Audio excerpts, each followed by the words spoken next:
All right, folks. So welcome to Investing for Beginners podcast. Today we're going to have a fun show. I always say that, but we always have fun. So today we're going to talk about the last part of the pivot, which we have been talking about over the last few shows. So this is a framework that Andrew and I came up with to help everybody become better investors. And it's also part of the value spotlight, which you will now be able to see and view and get now that we're live.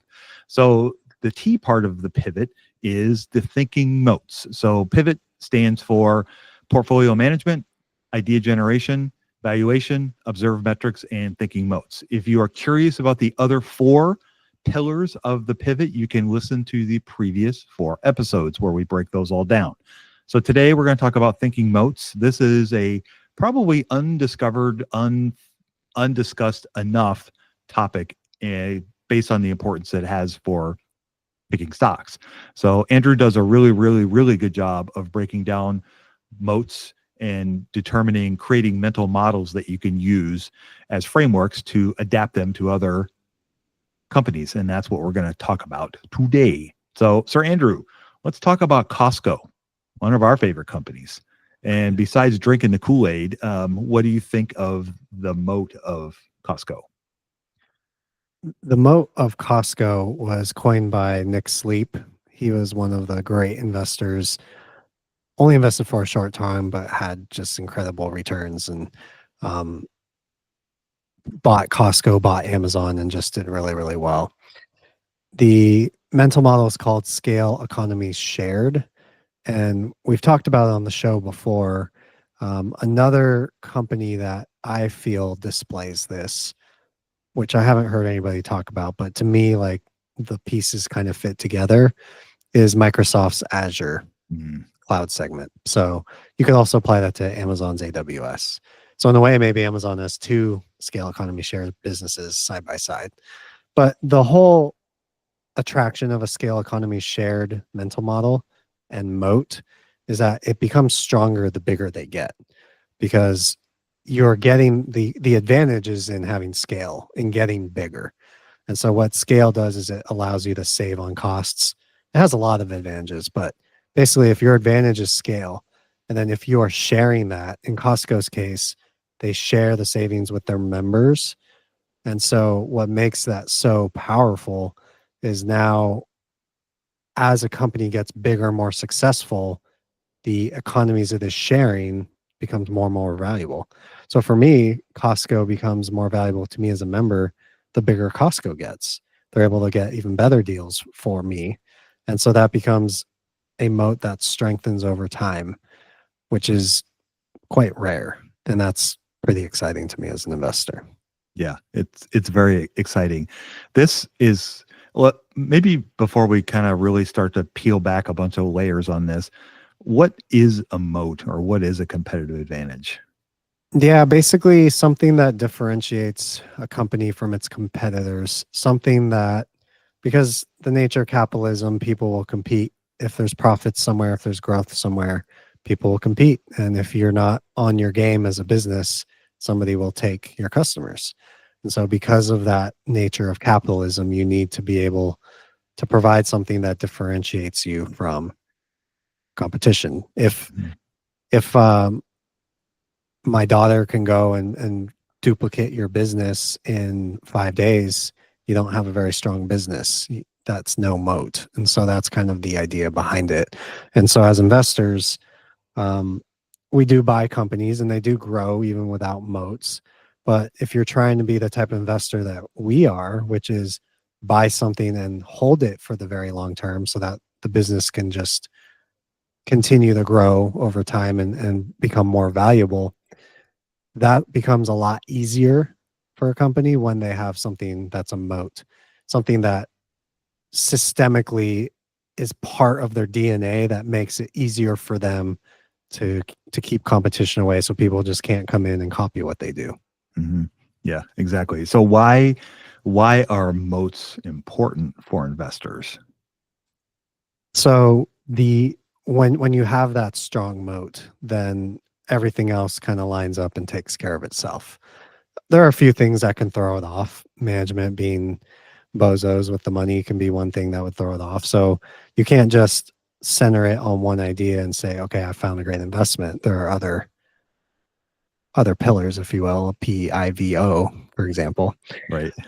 But having that moat can be so strong because one, it can free up the business to have a lot of flexibility. When you have a moat, you're going to generate a lot of profit, a lot of cash flow. And so if that moat's strong enough and if it's in the company's DNA and it's already established and they don't have to do much to sustain it, that provides so much opportunity for investors. You can have huge dividends, huge buybacks. Company can make great acquisitions, like we're seeing Microsoft just acquired Activision, and they've had lots of great acquisitions in the past. LinkedIn being another one. So the upside for investors is really high when there's that strong moat anchoring that stock and keeping the business churning and moving forward. Mm-hmm. So I mean, there's lots of advantages, and if I missed any, please chime in as well. But to me, that's a big one. Yeah, that's probably the biggest one. Is it gives them that economic power that they can continue to do what they do, so that they can continue to grow. And the ideal situation is you find a company that has built such a strong moat and a competitive advantage that it can withstand, as you said, the management that does bozo things with the money, because if the company's strong enough, it can withstand some of those things. And those are the unicorns, right? These are not something you can find every day, and not every company has a moat, and it's a rarer thing to find these kinds of companies. If I'm correct, Buffett he didn't create this idea, but he's the one who kind of coined the phrase moat and popularized it among investors. Yeah, I think so. Yep. Yeah. All right. So let's get back to Costco for a minute. So when we think about Costco, we think about these large warehouses that sell their products for cheaper than other people. Is that it in essence, or is there more to it than that? Well, Costco's special because it's been designed very carefully. A lot of details come together to make the whole Costco scale economy shared work. So part of it is they're only open a certain set of hours so they can save on labor. Rather than having 2-3 shifts, you can have one full-time shift, and that saves a lot on labor. You have the way that the warehouse is, there's no frills to it. It's just cartons, crates of merchandise. And so that's very easy for stocking and doing those things. They have the buying power, so they buy these things in bulk. And manufacturers of these goods, they want to be inside a Costco because there's so much volume that you can get, so many customers, so many loyal customers. So I mean, I think that's scratching the surface. I mean, even the parking lot, they select particular land to cater for the parking lot and the food court. There's just so much about that experience that you just don't get at a normal store, and that all comes together to make it saves Costco money, which they then share with members. And so I can go to Costco and get something as simple as like Ritz crackers and know I'm getting, I might be buying more of them, but I don't have to buy them as often because I'm getting them in bulk. And on a per cracker basis, I'm saving money. Yep, exactly. And, one of the things that I like about it, when I first read about this particular item, really kind of at first it didn't dawn on me how this could be part of their moat, was having a limited selection. So they have less than 4,000 SKUs. I'm reading this right from your write-up, and you may think, okay, well, A, that sounds like a lot, and B, so what's the big deal, right? And the big deal is that they don't have as many products to sell, which means to you, as you said earlier, they can go out and buy a whole lot more of it and get a better price because they're buying a whole lot more of it. And then they're turning it a lot quicker because they have fewer choices on the shelves to buy things. And that causes this kind of flywheel of, okay, I got fewer things that I can move through my inventory a lot faster. Now I can pay a lower price for it, and then I can pass that on to the consumer like you and I, and we like it more, so we buy more of it, and it just creates this, kind of a flywheel that it just makes it more and more valuable as a consumer to go there. Because to your point, my wife and I, when we go to Costco, we go once a month. We spend a few bucks when we're there, of course, and it can be a little bit of a sticker shock, if you will, when you see the overall total. But then you notice, well, hey, I don't go through that fast. And by the end of the month, okay, I got to go refill on all these things. But the other, it reduces the amount of times that we go to other stores to buy some of the smaller items, because we just don't have to go as much. And that saves us time, which to me is more, just as important as saving a few dollars. So that to me is one of the things that makes Costco stand out as a retailer. Plus, when you go there, people are actually friendly and like enjoy being at work. It's kind of refreshing. Yeah, for sure. And like to shop there as well. Yeah, I know. I think we all do.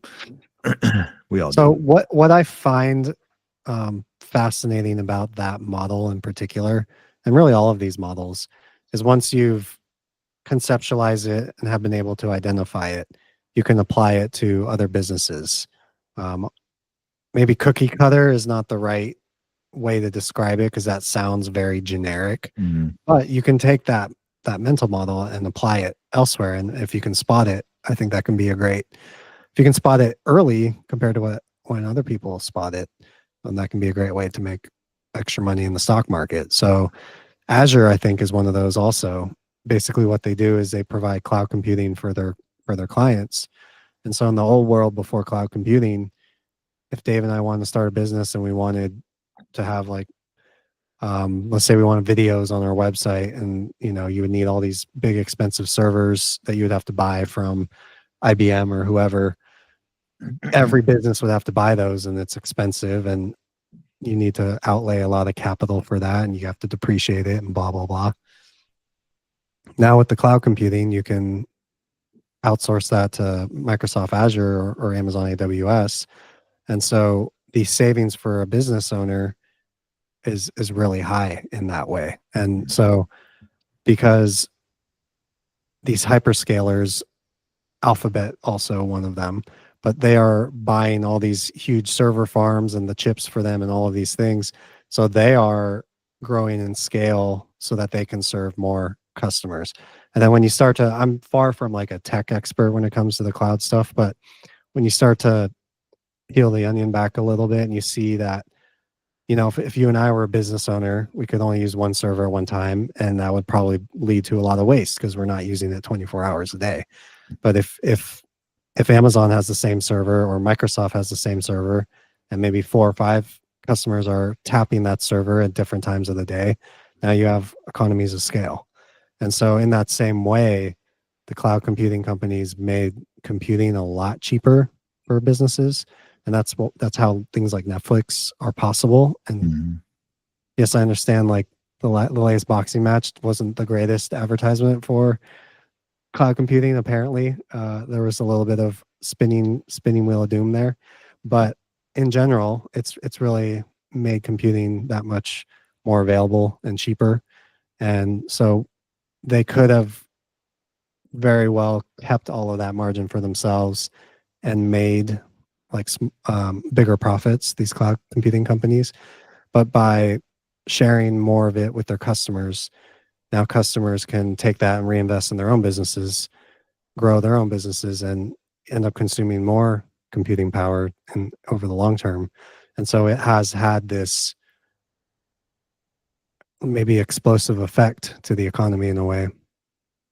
And so it's another very powerful example of scale economies being shared and creating a lot of value for the people who are involved. Yeah, that is a great example. And truthfully, I had not heard anybody talk about that related to Azure in particular. So that I think your analysis is right on the money. And like a caveat to all this, isn't it amazing that we live in a day and age where you can stream something like a movie or a show on Netflix, or listen to a song on your phone through Spotify and it's instantaneous. And if it Yeah. isn't, we get mad. Yeah. Truly insane. Yeah, I mean, I'm old enough to remember the dial-up days, and starting to download a file, then going to work, and then coming home, and it's almost done, kind of thing. Yeah. Times have changed.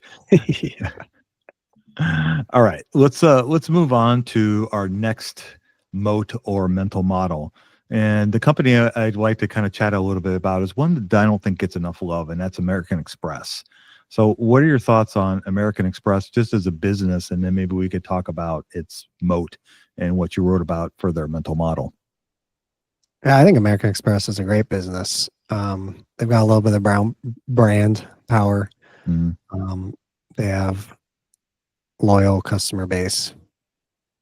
So I think it's great. What do you think about it? I think it's awesome. I distinctly remember when I was working in the restaurant business, the first time I came across an American Express black card, and it was one of the servers was given the card to make a payment.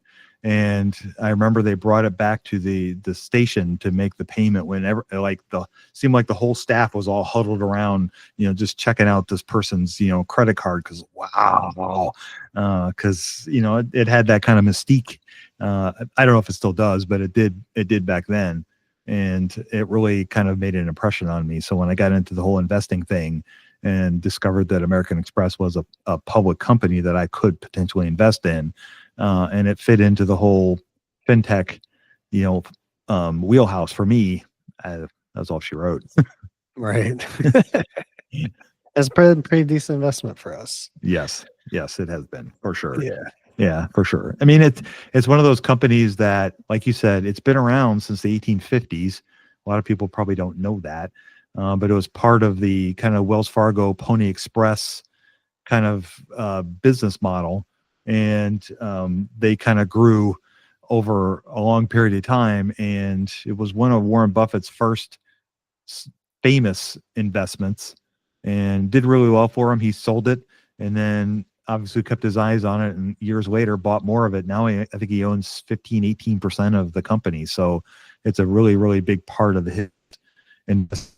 And he's, I think, the largest shareholder of the business, other than some of the big funds that own it and whatnot. So it's a strong company. But what a lot of people don't know about American Express is, I'm going to stall here for a minute so you can catch your breath. Okay.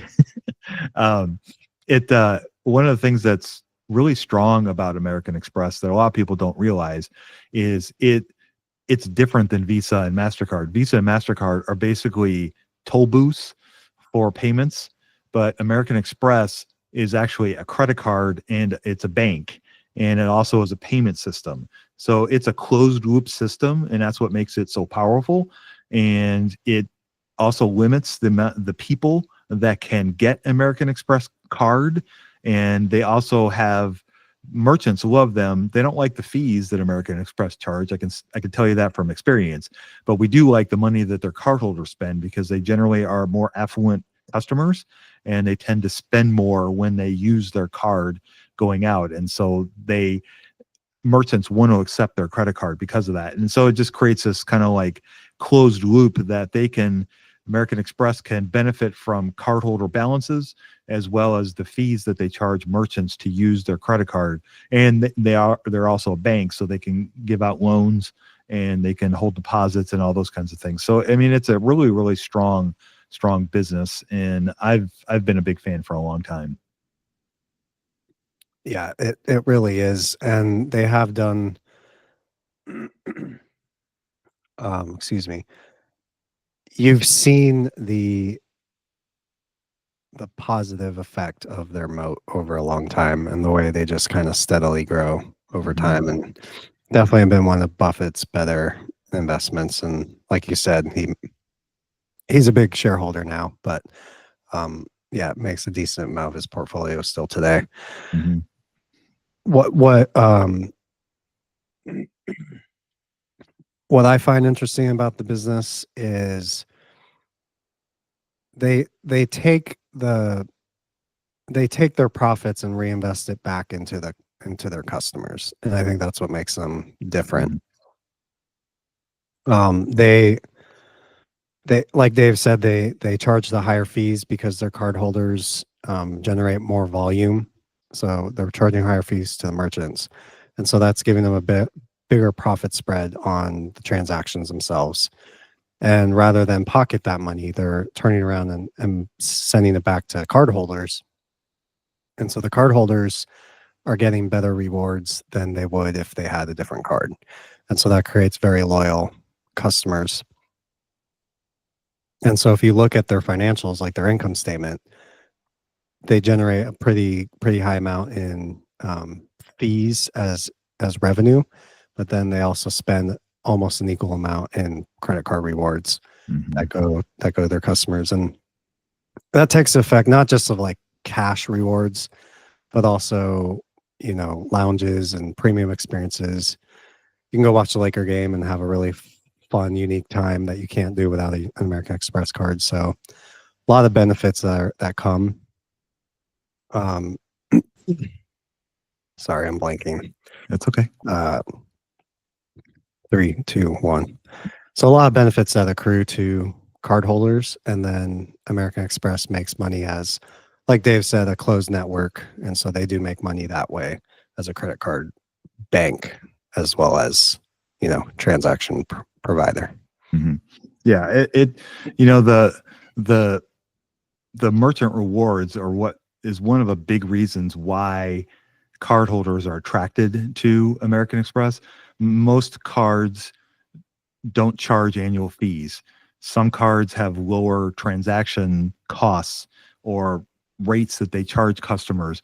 American Express actually charges higher rates and has, in a lot of cases, has an annual fee to just be a member of the card. But like Andrew said, they also give back a lot of their air quote profits in those rewards because they know that that's what attracts customers to their brand, you know, compared to other credit cards that may offer rewards, but they're not as good and they don't have different tiers. And there's, you know, like Andrew said, they offer these special perks and privileges and experiences that you can't get with other cards because American Express is choosing to use the profits that they make uh, as these are reinvestments in their customers, like he said, and that's kind of sets them apart from a lot of other banks and credit cards, and that's what kind of sets them apart. And you saw the strength of this business during the pandemic. Yes, travel was down. Yes, the business travel was not traveling as much or spending as much, but the company kept doing what it's doing. It didn't change its operations. It didn't try to adjust. It just kept doing what it's doing. And it's bounced back beautifully since the pandemic. And that just, to me, shows the strength of their business model and what they're trying to do with the business. And I called it a flywheel. It's a term borrowed from Jeff Bezos when he talks Mhm. Amazon and how Amazon wows their customers. But for American Express, they do well, right? They grow, which allows them to reinvest in the customer. And so the customer is loyal, spends more money with the merchant, and then the merchant gives more back to MX, who gives it back to the customer. So it creates this flywheel. And so as that value increases and grows, the brand grows and the whole value proposition to the Amex cardholder also grows. And that Mhm. makes it very strong because once a flywheel gets going, it's hard to stop.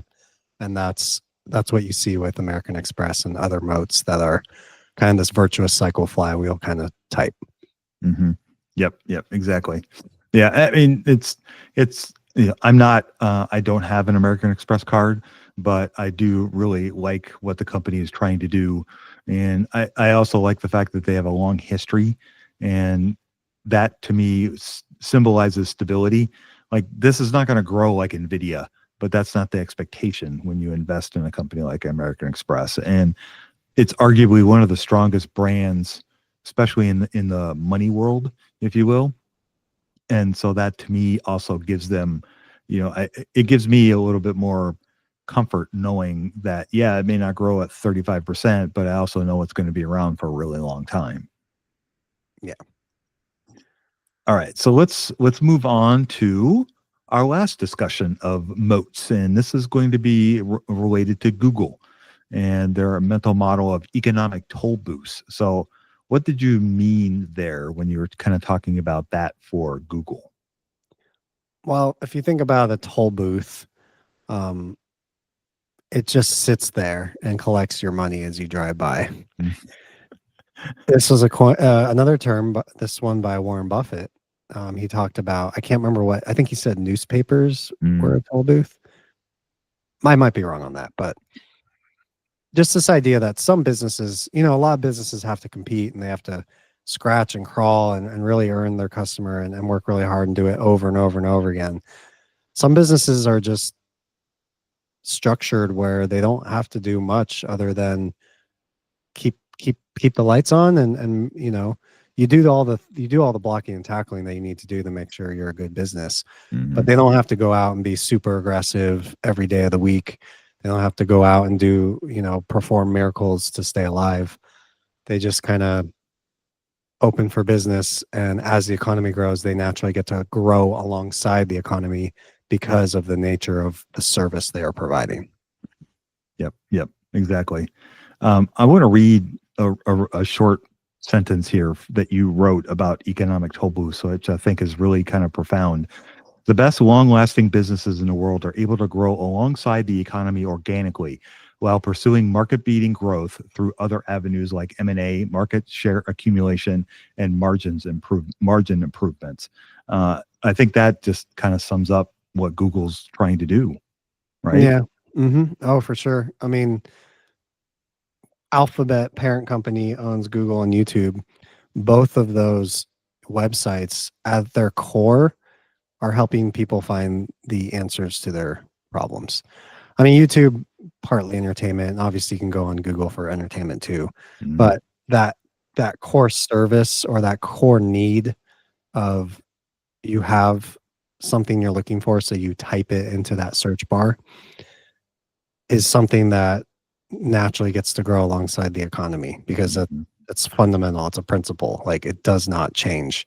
So as long as they stay relevant and they're able to provide what you are looking for by directing you to other sources, whether it's a website or a video, then they can grow alongside the economy, and that's really strong. Do you want to talk about some of the ways that they pursue market beating growth?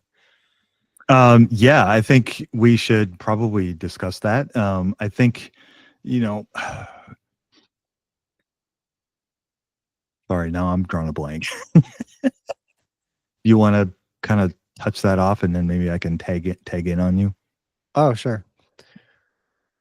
Yeah. So in the case, all right. So 3, 2, 1. And because the economic toll booth is so strong, they're freed up to do other things with their capital, with their business interests. So one of those things we're seeing now is the Google Cloud Platform, which we talked about, Microsoft Azure, Amazon AWS, the cloud computing. Google is now able to take free cash flow and reinvest it in their cloud services. And I mean, we're kind of still seeing market share gains for the cloud computing hyperscalers. There's no other way to explain what's going on with their growth rates that are still happening. Like Mhm, they are just still simply taking share from legacy tech. And so Google Google's free cash flow from Google the website, YouTube the website, can go into these server farms that are capital intensive, and they're trying to build up that scale so they can serve more customers, and able to find that growth avenue on top of whatever growth they're already naturally getting from the economic toll booths. So that's a really, really powerful way to compound capital for shareholders mhm. because you're getting multiple streams of compounding, and that can be really nice. Yeah, that's very powerful. And to further your point about that, one of the things that's making Google so, I guess, strong and powerful is as you mentioned, they're taking these cash flows that they generate from their toll booth part of the business and putting it into other parts of the business that are now growing even faster than the toll booth part of the business. So something like Google Cloud is growing at, and we're talking run rates of 80 to 100 billion dollars a year in revenues, and it's growing at 35% a year, which is huge numbers. And not too long ago, that segment was negative as far as like earnings was negative, and now it's positive. And you can see it just scaling up just like the other parts of the business. And they're also one of the leaders in AI, and all the things that they're doing with that will just continue to compound and improve the other parts of the business.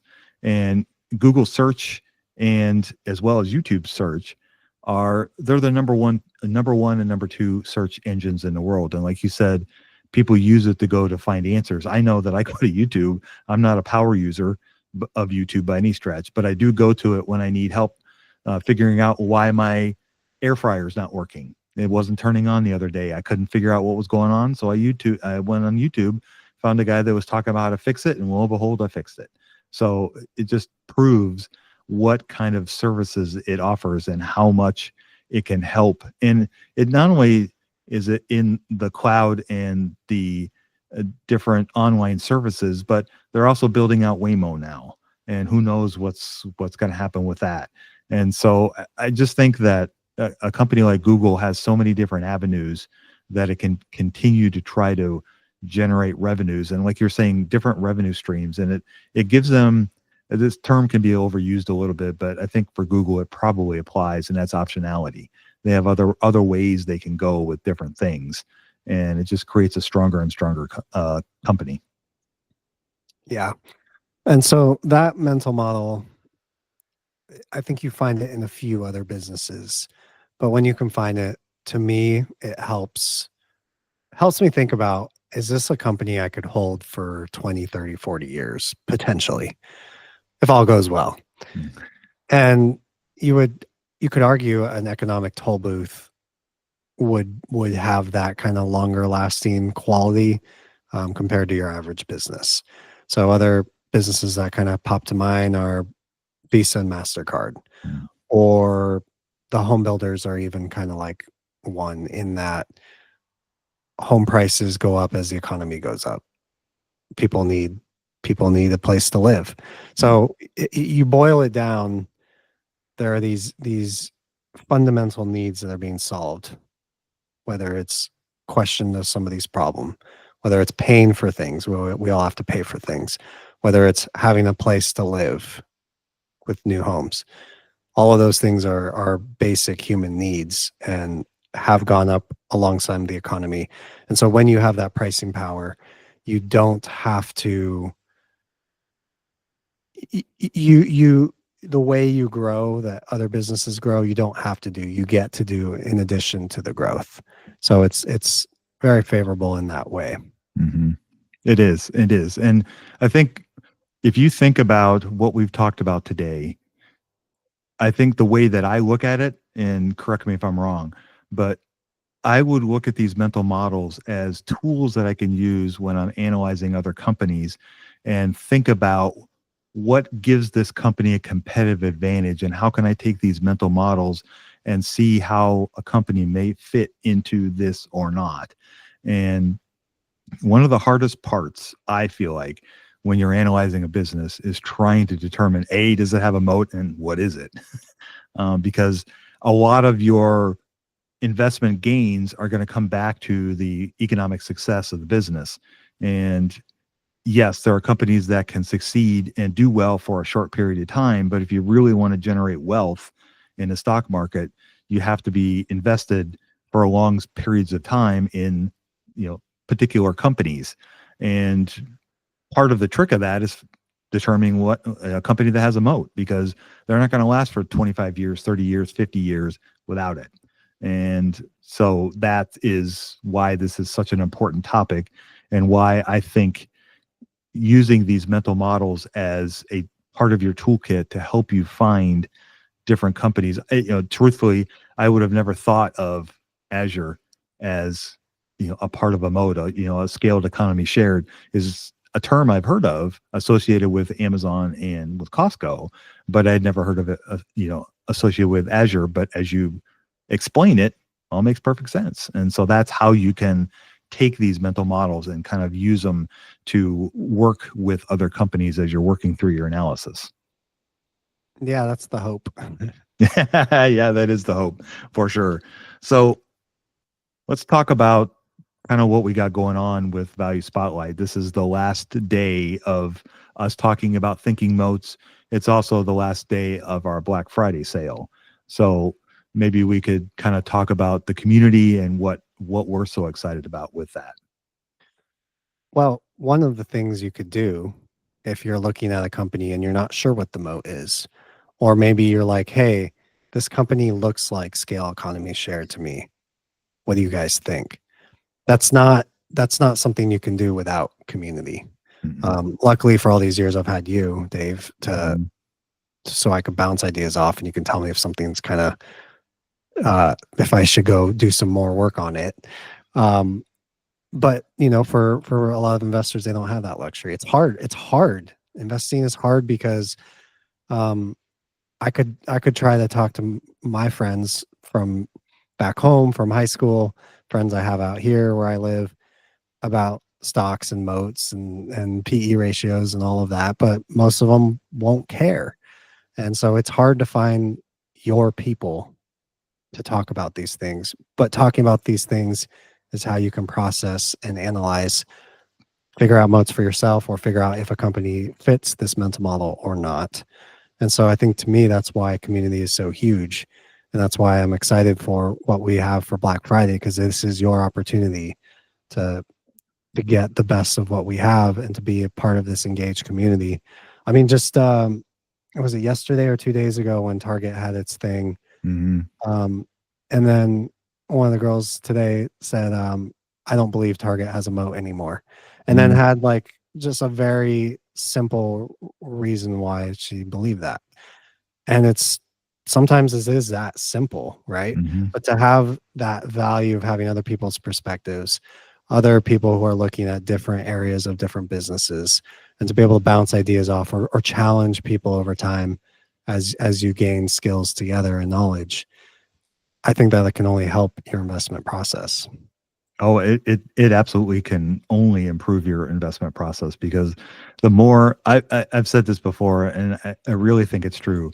The more brains you can bring to a problem, the better answers you're going to find because each one of us approaches our information or how we disseminate information from our own, unique perspective or viewpoint based on our past experiences, our education, what we learned, what we didn't learn, all those things all play a part. And you can look at a problem till you're blue in the face, but somebody could come up with some simple answer that you may not think of that could open up a whole new world of things. And to me, that's the power of having a community or other people that you can bounce ideas off of. We were talking to Jeff and Jason from Investing Unscripted the other day, and they mentioned on the podcast, and I think it's so true. We don't really have a lot of people to talk about with this stuff.